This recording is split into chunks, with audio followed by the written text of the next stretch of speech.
ब्रह्मोपनिषदं माहं ब्रह्म निराकुर्यां मा ब्रह्म निराकरोत् अनिराकरणमस्तु अनिराकरणं मेस्तु तदात्मनि निरते य उपनिषत्सु धर्मास्ते मयि सन्तु ॐ शान्ति शान्ति शान्तिः Om. May all my limbs attain strength. May the body, the mind, all the sensory and motor organs and the life force become powerful, efficient.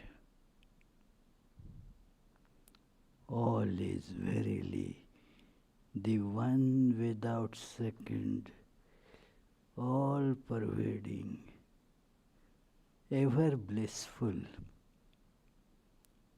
ever perfect, existence itself, the Brahman. May I never deny Brahman. May the Brahman never reject me either. May all the virtues needed to experience the Brahman in life, as the scriptures have described those virtues, may those virtues come to me. Om, peace, peace, peace.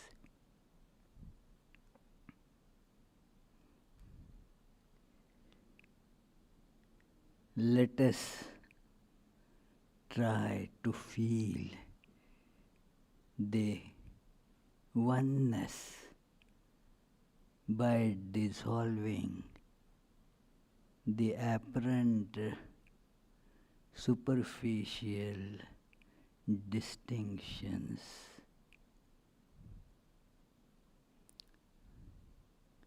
Let us imagine a huge heap of ice cubes.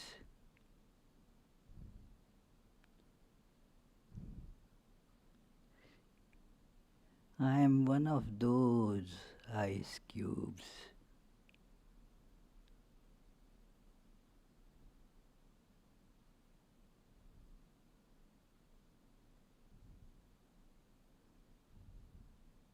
I am identified with my size, with my shape, with my weight.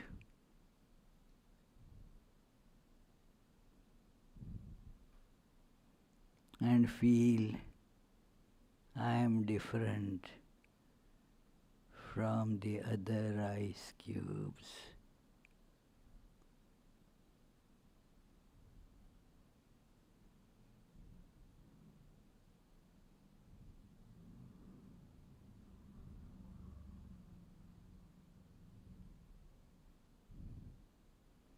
I form connections with other ice cubes.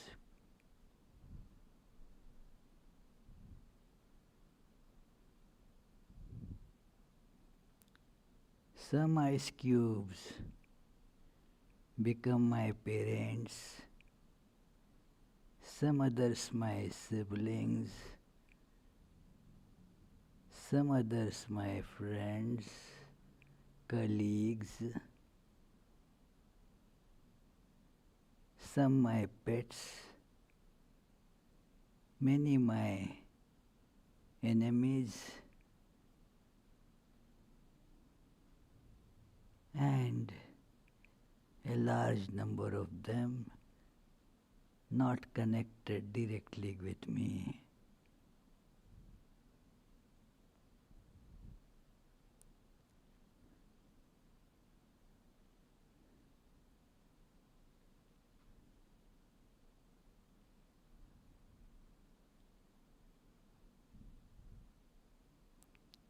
I am living with this awareness identified with my size, shape, etc.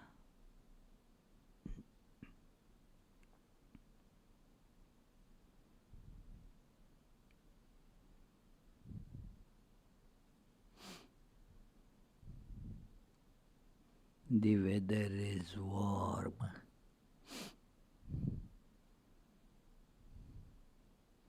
And I see I am losing my shape.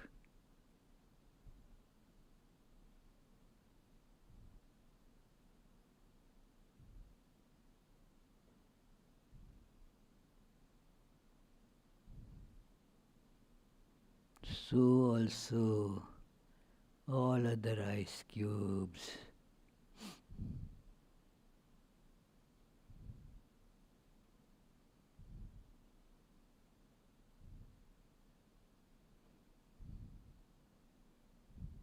Even though I try to hold on to my shape, size, weight as my identity,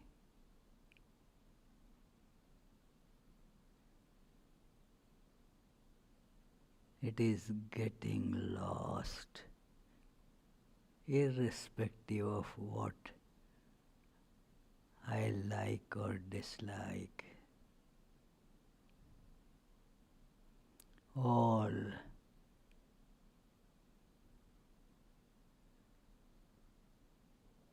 my relatives, friends, colleagues, all my enemies too, all are losing shapes, size.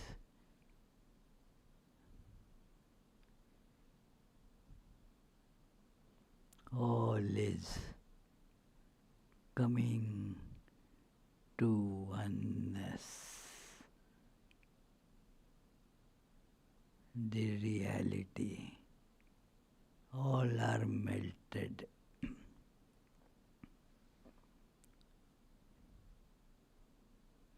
My separateness is gone.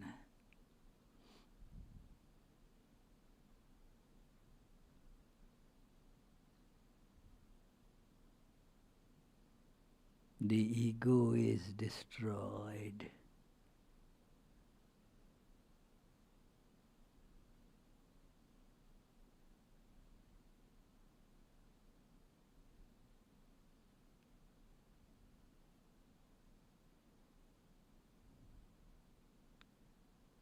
I am the whole existence itself.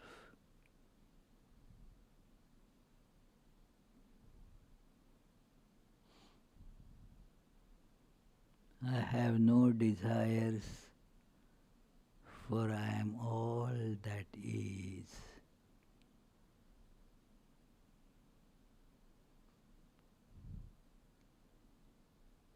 So, the infinite, intrinsic bliss manifests. I am bliss itself. I am free, ever free. I have no time or space to bind me.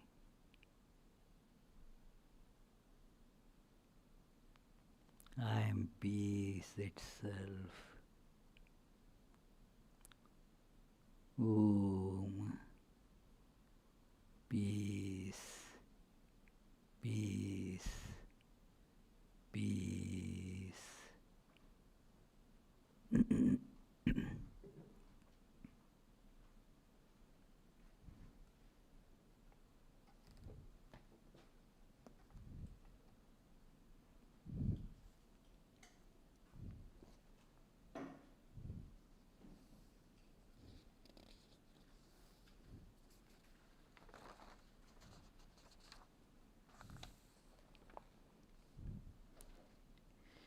So, dear friends, we are beginning now this 9th skandha or volume of the great treatise Srimad Bhagavatam, a great treatise in devotion, in knowledge, and it takes us Godwards. That is the purpose of these texts. This text, like it falls in the category of Puranas. Hindus have 3 types of religious literature: Shruti, Smriti, and Purana. Shruti gives us the ultimate principles, the unchanging truths which are applicable at all times and places. They are the Upanishads. Then there are the Smritis, which tell us how to apply these truths in one's life and thereby go to the goal of life, the ultimate illumination. But these are subject to time and place. These are like the manuals, like the theories, say, of heat engines would be same for what was there for Ford's first car that came to market in 1902 or 3. And then, say, a modern Lamborghini. The idea, the basic principle of heat engines, they remain the same. But the manual changes, operating manual changes. You can't use that 1902's car's manual for the Lamborghini manufactured just now. It will change. So this is what the Smritis are. They change, and in the changing circumstances, they tell how those principles are to be applied. So therefore they are called Smritis.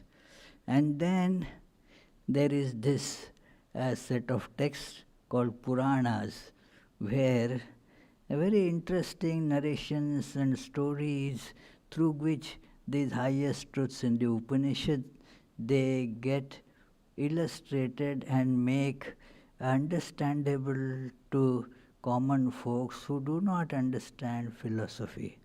So before we proceed further, let us, before Charlie otherwise will say, opening prayer, Swami.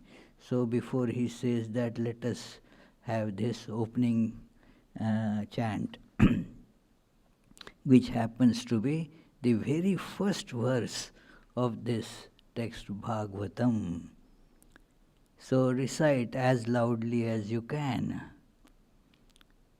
जन्माद्यस्य यतोऽन्वयादितरतश्चार्थेष्वभिज्ञस्वराट् तेने ब्रह्महृदाय आदिकवये मुह्यन्ति यत्सूरयः तेजो वारिमृदां यथा विनिमयो यत्र त्रिसर्गो मृषा धाम्ना स्वेन सदा निरस्तकुहकं सत्यं परं धीमहि. that from whom creation, sustenance and dissolution of the universe take place, who is both the instrumental and material cause of it, who is omniscient, is the only one having self-mastery, being the one independent entity, who illumined the mind of Brahma with the Vedic revelation, whose wisdom is the wonder of even the greatest sages, in whom the world of the three gunas subsists just as the combination of materials like fire, water, and earth subsist in their causes without changing their elemental nature, in whose consciousness there is nothing false. On that truth supreme we meditate. So let us never forget this. The whole point of concentration in this book is meditating on truth supreme. The truth supreme or the truth absolute is that which is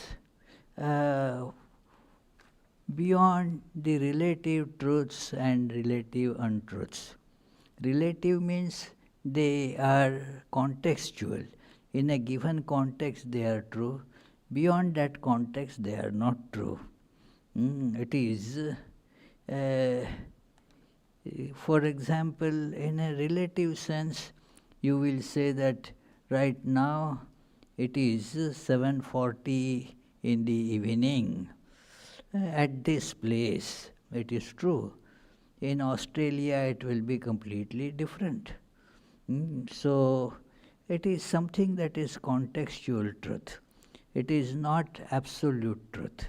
So absolute truth is that which is identical with God. God is the truth. Therefore, this idea, where is God? We don't believe in God. Okay, do you believe in truth? That is God. Truth is therefore the highest value in life. It is, if we go for truth, we get that which is true. Otherwise, if we go after appearances, deceptive appearances, what we get in life is also just deceptive appearances.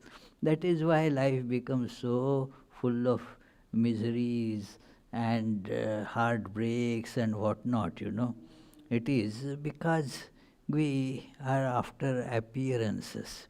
And thus, the appearances, they come and go. We have ideas, I should be like this and like that, I should have this particular thing and that kind of, household to live in. Then I go after that, and as it is described by some poets, that it is, we want that only till we get it. After we get it, the charm of it is gone.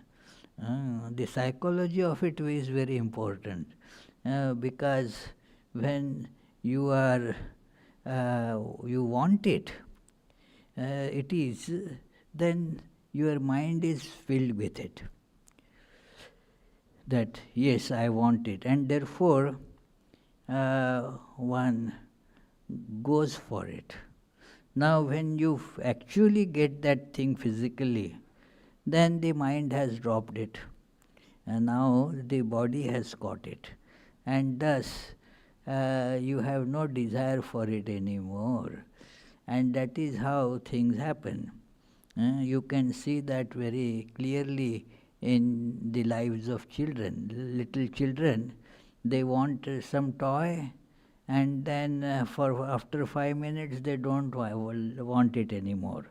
That is how grown-ups also have the same problem. The toys are different, that's all. But the principle remains the same, that things, we run after appearances and make our lives naturally miserable. So, therefore, it is meditating on truth supreme. And the stories help us because human mind likes to, read the stories, listen to the stories. Philosophies and okay, good, but who has the patience to go through all those? In libraries, you will see the least touched books, only the dust particles they feed on that. What those like Kant's that big books of say practical reason and pure reason and all. Nobody goes to read that. Harry Potter, everybody reads. So the point is that this mind goes for stories. Now the stories are used therefore as the capsules by the sages, and in that capsule they fill these instructions of approaching the truth absolute. So, otherwise it is a bitter medication. We will not be able to swallow it. So they fill it in capsule, which are good, nice. So we take those capsules easily, and thus we don't get the taste. The capsule just slides down. Because taste is only for this part. Once it goes down the GI tract, then you don't have the taste aspect of it. So then the medicine works. So it is like that. This stories become a great vehicle, therefore. Even in Upanishads, you find stories, but the stories is a very minor thing there. Philosophical parts are more important and more discussed also. But in Puranas, the stories are told, and as we get engrossed in the stories, one would look at that people listen to stories with great interest. If the story is written or being told very nicely, then our mind starts going along with the flow of the story. We get identified with the characters, and then we feel the suspense of the story. What's going to happen next? What did that Harry Potter do afterwards? And all such things we keep on rotating in our minds. So stories have that value. They capture the mind and we get them. Nobody says, no, I don't like to read stories. Everybody, at least means one, some in that about 8 billion population, maybe 8 people may not like to go for stories, but otherwise majority of people like stories. So it is, the stories are accepted, and through those capsules of stories, the great truths of religion and spirituality are imparted so beautifully. So, we were seeing last time the volume 8, Skandha 8, described the sixth Manu. There is the Puranas have the very character of that describes the time cycles, then the different realms of realities. Universe has, so many unthinkable, vast, different ranges. And so all those the Puranas describe. Upanishads don't have time for those things. Puranas give a detailed description as to who were those great kings. Because stories, they like that what happened in the reign of this king and all those things. So the volume 8 described this Satyavrata Manu, which concluded in the story of God incarnating as fish to retrieve the Vedas. And we saw that uh, before we closed for this summer. About for 1 month we were discussing this story of God incarnating as fish to retrieve the Vedas. That is also a very interesting story, and that God once was feeling sleepy and just dozed off. And as the God dozes off, this is very beautiful allegory. The divine in us, when not awake, then all the demons get opportunity. We wonder, why do I act like that? Although I understand, what happens is that understanding the divine part or the divine aspect in us takes a nap. And then what happens, Charlie? You don't know? You know? That is why I asked you the question. That what happens then? When God takes nap, then the demon get the opportunity. They then start stealing. So there was God was napping, and then this demon, Hayagriva his name, Hayagriva, he as the God was napping, the breath, through the breath of God, the Vedas, as it were, spilled out. And Hayagriva took those Vedas and dived deep in the ocean, bottom of the ocean. Now, therefore, how to retrieve those? Then God assumed a form of a very big and very powerful fish. And we know how the fish grew up and what happened and all that, how this Satyavrata Manu, therefore, after the huge deluge, then re-established whole creation as the water receded. This is very similar to the biblical story of Genesis, that how in the deluge, that, what is the name, who was making the ark? Noah. So Noah was told, okay, put all beings, a couple of all beings, pair, put them there in the ark, and then I will, when there is the deluge, I will save you people. So, and then you can populate, all species then can repopulate. So there is the principle, the story in itself, real or not, that's not the question. It is, although there are historians who say which time exactly the deluge happened and so forth, whether we are concerned about the principle. That deluge might have happened or might not have happened. Noah was real or imaginary, who knows? There is that funny story that in the biblical class, the teacher was telling nobody can go to heaven with the body.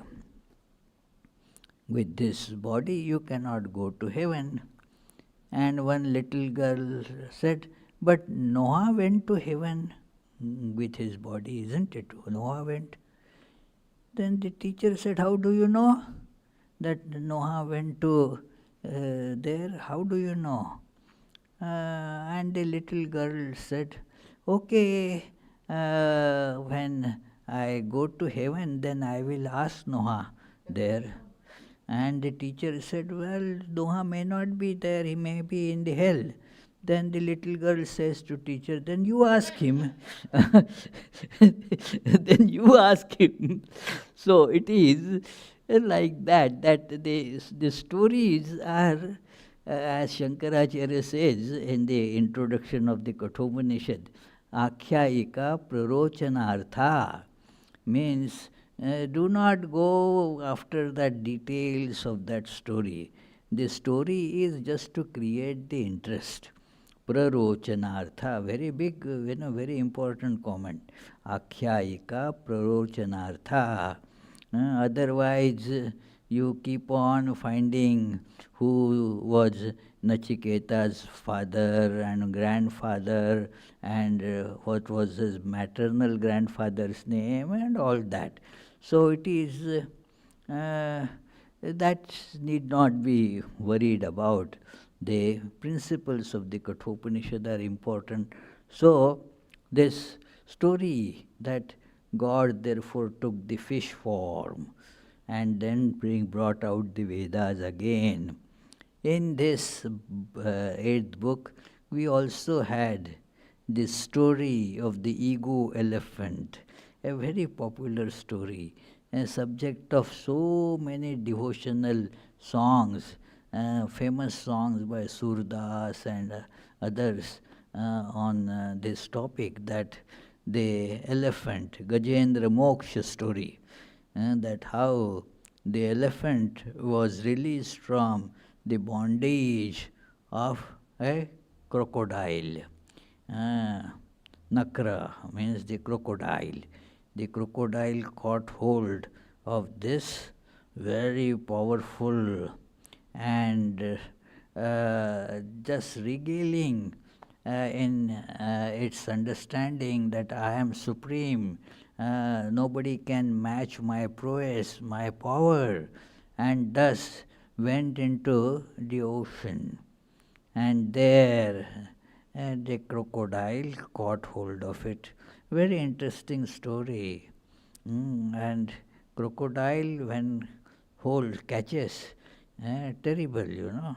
Those you cannot get out of the clutches easily. Easily means forget it, that it is. I told you earlier also that signboard in one place, they have a big pond, and it is a lot of crocodiles there, called Crocodile Pond. And it is written, the notice is so nice, very effective. The notice said, swimming strictly prohibited, survivors will be prosecuted. So very effective. Nobody has to keep a watch. That survivors, nobody dares to get into that. It is so that crocodile grabbed, and then the ego elephant, ego starts feeling the pain of the bondage.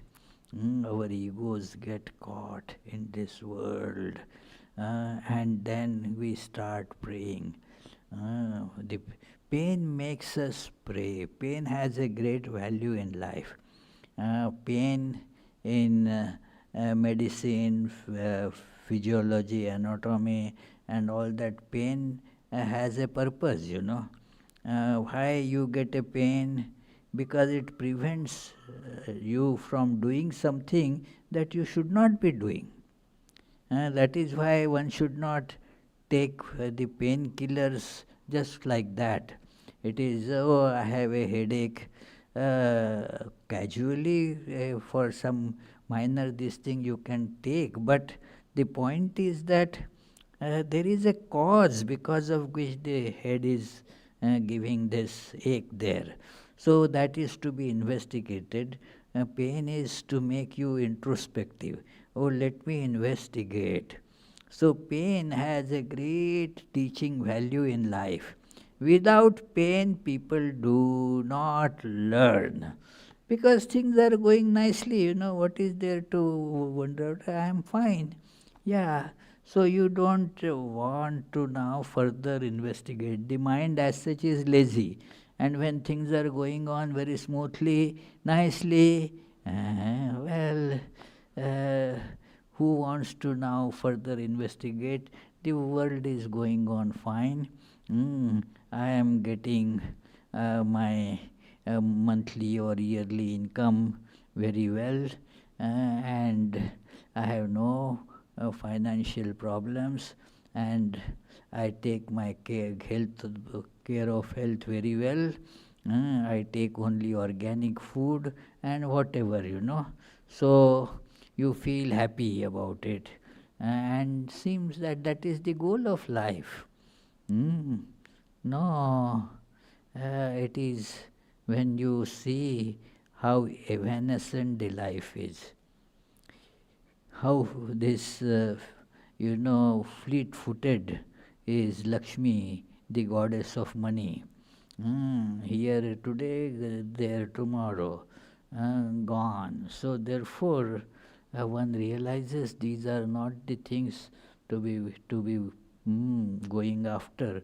What is the purpose of life? Then that comes. It is look at how Bhagavad Gita began. Because of Arjuna's tremendous agony, he turned to Krishna as Guru. Till then, Krishna was just a friend. But now, and being friend, Arjuna gave a big sermon to Krishna in the first chapter.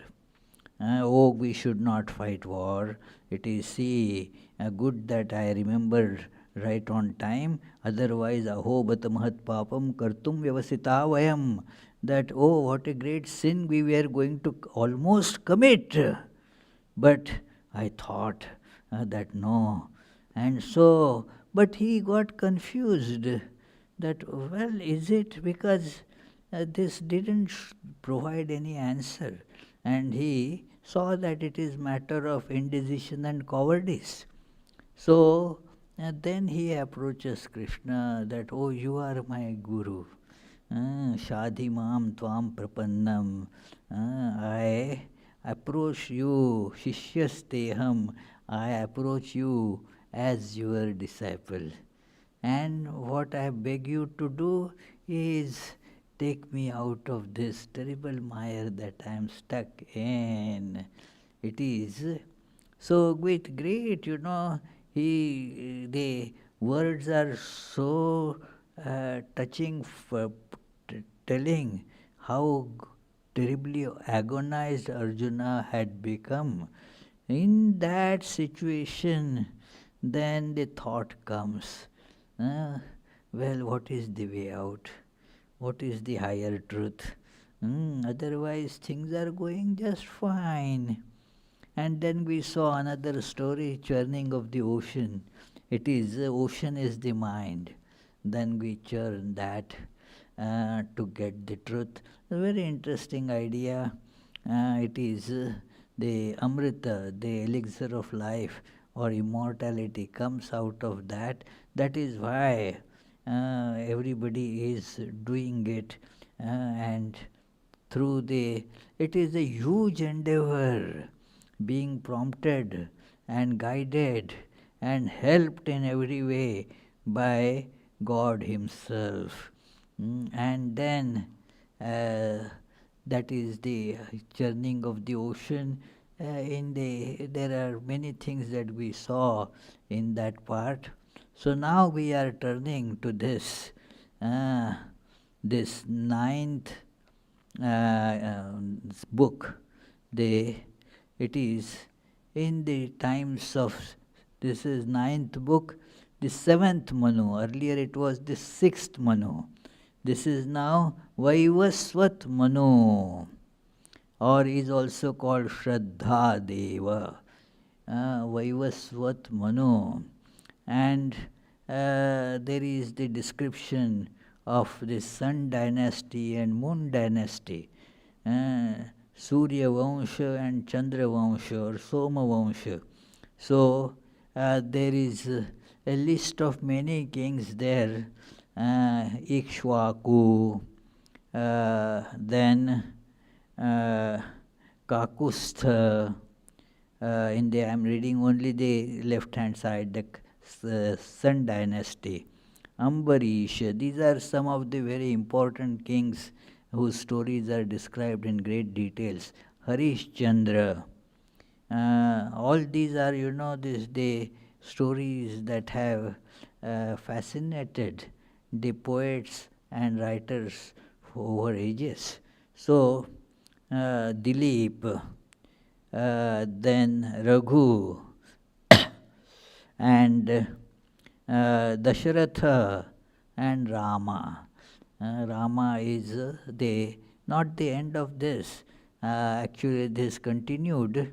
The last of this line of kings actually died in Mahabharata war.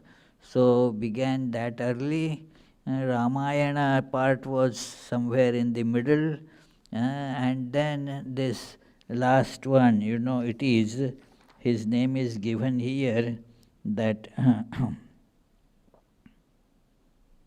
so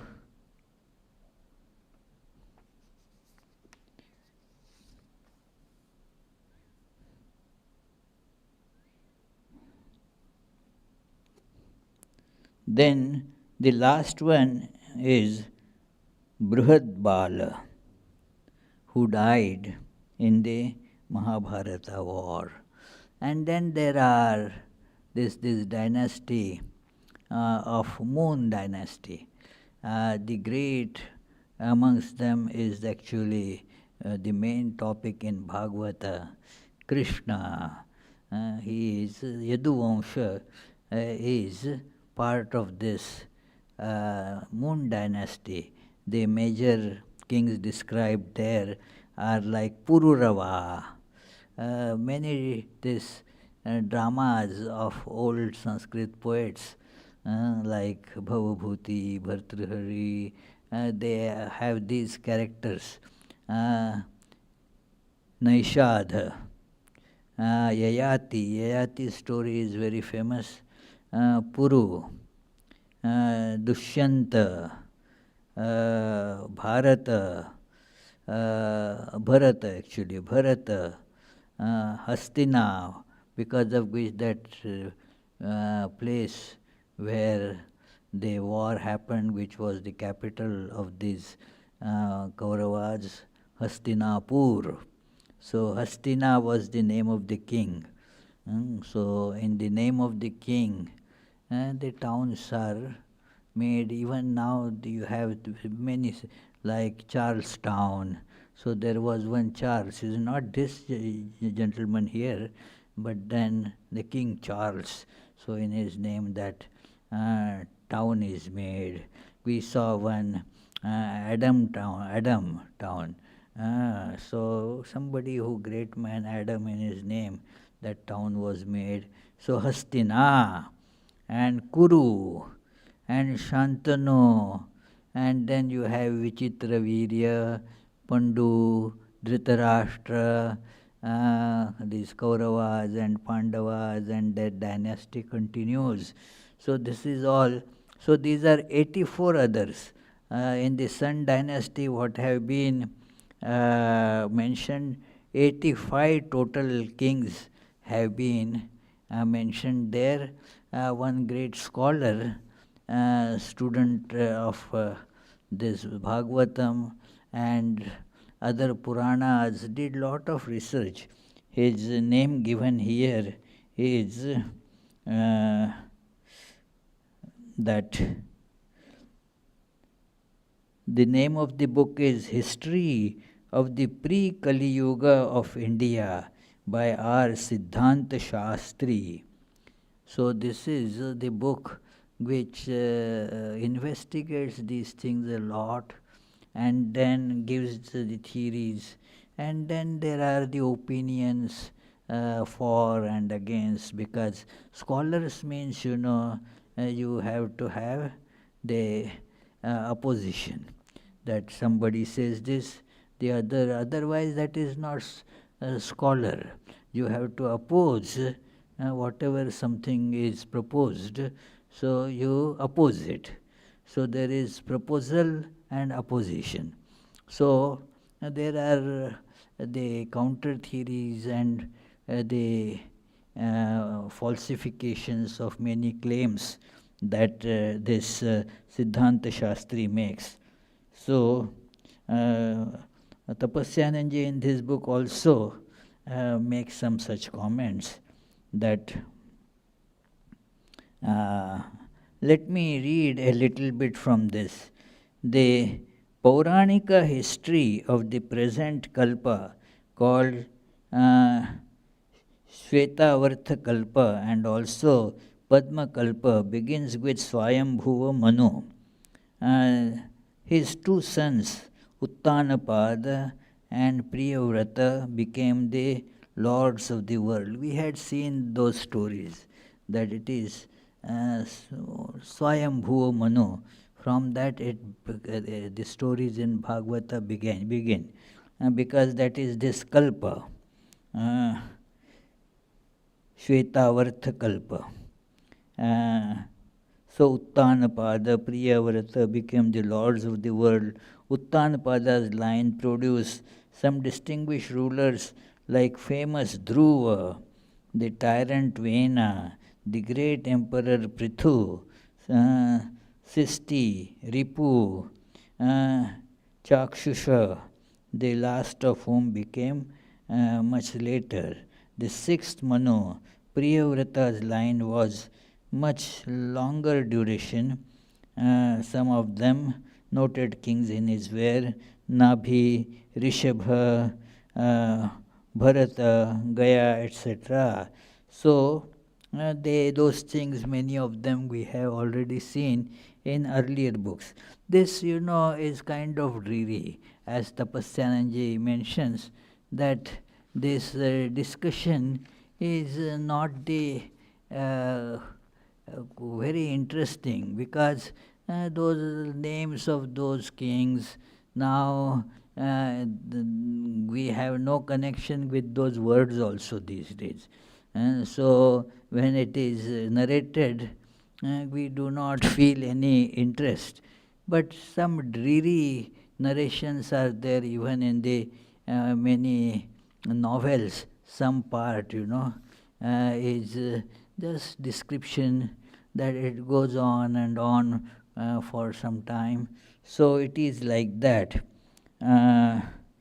It is Attempts are being made today by some modern Indian historians to reconstruct a sort of India's ancient history from these bewildering genealogical lists of the Puranas and the brief accounts of certain kings that they give. British historians in the past recognized Indian history proper as the starting from the time of Alexander's invasion in 325 before Christ, and left all the ancient past of India as blank. They never did any historical work on that part. So therefore, they even did not see Buddha, because Buddha was much before that. So it is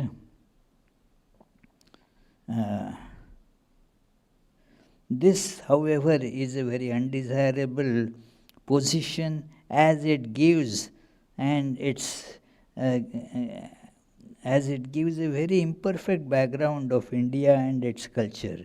So, to utilize the Pauranika material to fill up the lacuna is very desirable, provided one keeps its limitations also in mind.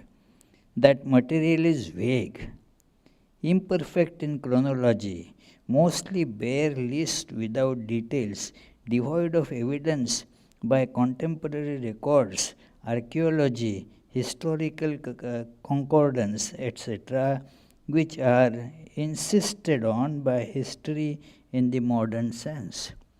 So, nothing is there, a lot of anecdotes and probable and improbable narrations. So it feels like that. In Puranas, like I told you that incident sometimes, that I used to sit in the library in our mutt in Nagpur those days. So one professor I knew, he was professor of literature. So he said, I want to read a full Mahabharata. So he took, there were some 9, 10 big volumes. So he took first volume, started reading, and then after 2 weeks, he came back with the book, because there was a rule that after 15 days you have to get it reissued. So, and he said, I wonder, all these, how were they born? Somebody was born in a cup, somebody was born in from fire, and there is not a single person that I read in here was born like a regular through man-woman contact. All are born in some funny ways. That Sita was born from this soil, Draupadi was born through a fire sacrifice. So, and all these Pandavas, they were born in a funny way. Kauravas, their birth was also very unbelievably difficult. So all that, so how this happens, I don't get it. So it is the problem is that the stories and the history, they get confused in Puranas. Some story, we do not, for example, worry about actually where the location of that Harry Potter's, what that magic word, magic world, what is it called? That Hogwarts.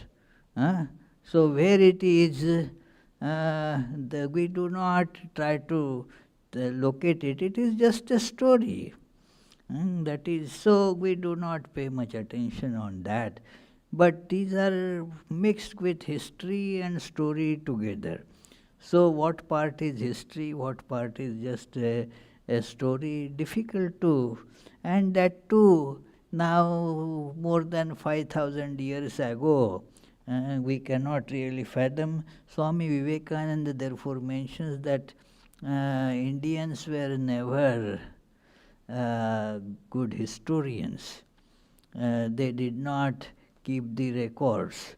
It is only after Muslim invasion that the Mughals, they kept the records. They had good office records. Otherwise, the Indians, kings, they didn't have any even land records properly, the tax manuals. It is all from these invading Muslim rulers that the India got some history. Even now, that history is got from the records of some Chinese, that Yuan Sang and all their records they help. What happened to all the Indian kings and other scholars? They did not, because that is not. The Indians are, Hindus. They are always looking at the transcendental. All time, space are temporary. So they do not therefore pay much attention to that. So, or second thing, Swamiji says, this is just a lofty way of putting, we are basically unorganized and lazy. So therefore, we do not pay attention to the maintaining of all these things. So therefore, it is that material is vague, imperfect in chronology, mostly bear list without details and all that, It is, they are traditions where no other source of information of an exact nature exists. It is valuable in spite of its imperfections as even to have some vague information is better than having none. That is the only consolation. Better to have some vague information than none. It is. So, this is a very creditable attempt has been made. The name has been given. I told you about that our Siddhanta Shastri. It is. The author should be, these books should be given great credit for the original study he has made. He has collated the genealogies of princely lines given in Bhagavata, Vishnu Purana, Matsya Purana, and Mahabharata, and tried to arrive at a consensus of rulers from the time of Swayambhuva Manu. So this is all that is. But the remark that Tapasyananji makes here is also very important.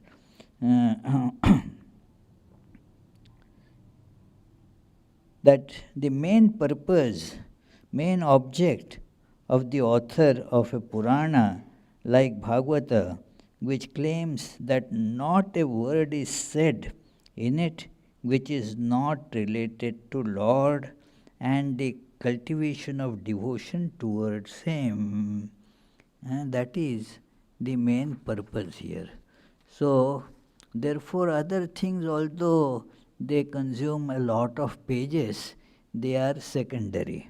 So, there is this description of lunar dynasty, solar dynasty, and we shall gradually see some of those stories as we proceed further.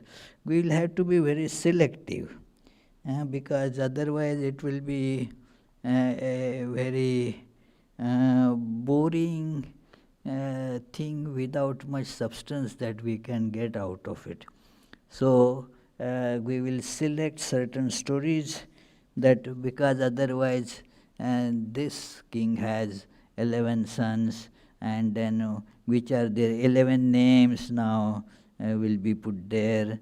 Then who has been married to whom again, and that married woman whose daughter she was, and all that description becomes long and not giving us much substance as such. So we will therefore have to go through these stories a little more cautiously in this skandha, because this skandha is like that.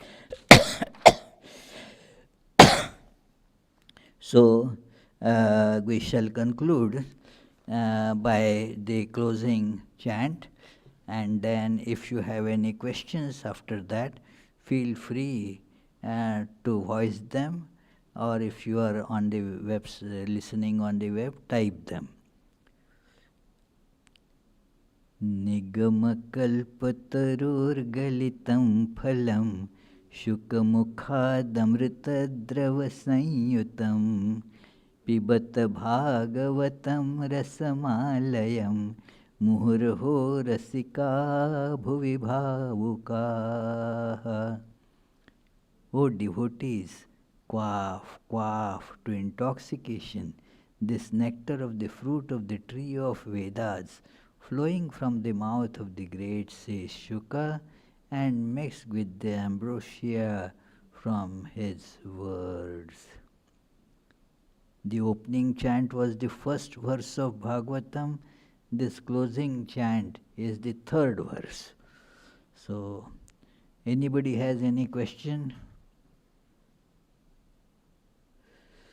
Any question upstairs?